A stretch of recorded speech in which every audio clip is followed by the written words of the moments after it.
Welcome back, everybody. This is Michael Levitis from JurisQ.com with divorce attorney Alla Kurolapnik. Welcome back, Alla. Thank you, Michael. Thank you for having me back. Pleasure. Alla, I know you're a very big proponent and advocate of using divorce mediators, especially in a difficult divorce.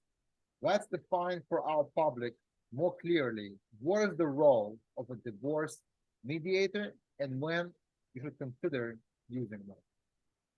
So the role of a divorce mediator is really to facilitate communication between a divorcing couple. It's to guide them in deciding the variety of issues that a court would otherwise decide in any divorce action. So we would talk about which assets to divide, which assets are considered separate from the marital pot, how the assets should be divided, what the custody arrangement should be in the case that there are children, how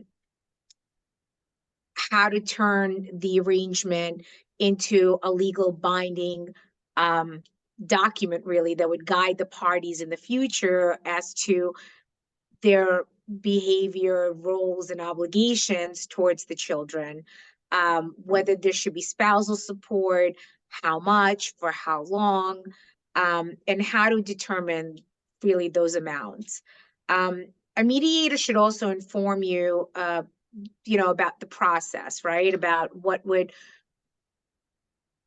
what issues are to be decided and discussed, and and what would otherwise happen as far as, traditionally in court if the parties were pursuing a traditional divorce. The mediator should also advise you or tell you that consultations you should have a consultation with an attorney, because my job as a mediator is not to give either party legal advice.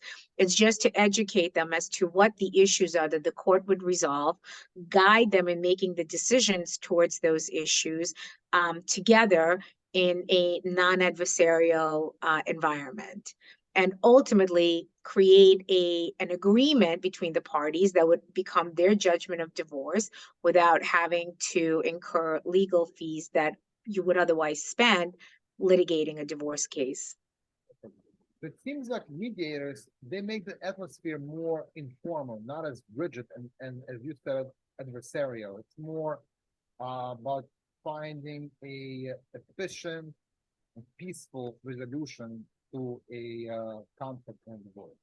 Absolutely. And unique as well, because really, the courts aren't going to spend the time to look at the unique circumstances of every family. I mean, they will to an extent. And I've seen some really well-written decisions by judges that really take into account what has been presented to them and understand the uniqueness of a certain family.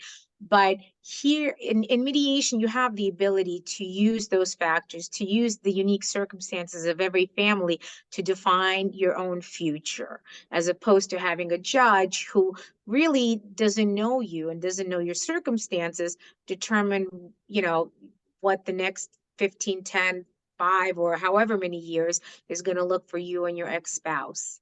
Okay, Alla, thank you so much. Thank you for your time, because what you do here is you are educating the public. We're answering frequently asked questions on divorce law and using of mediators in a divorce. Really appreciate your time. We want to thank everybody for listening and watching our podcast. And we're going to come back next time. Although you're a very big proponent of using mediators in divorce, but there are circumstances when it's not appropriate. So in our next session, we're going to discuss just that. Stay tuned. And meanwhile, if you have any specific questions about your divorce, if you're thinking about getting divorced, we encourage you to call the phone number on the bottom of the screen to reach Alla Kurolapnik for a consultation. Thank you and have a good day.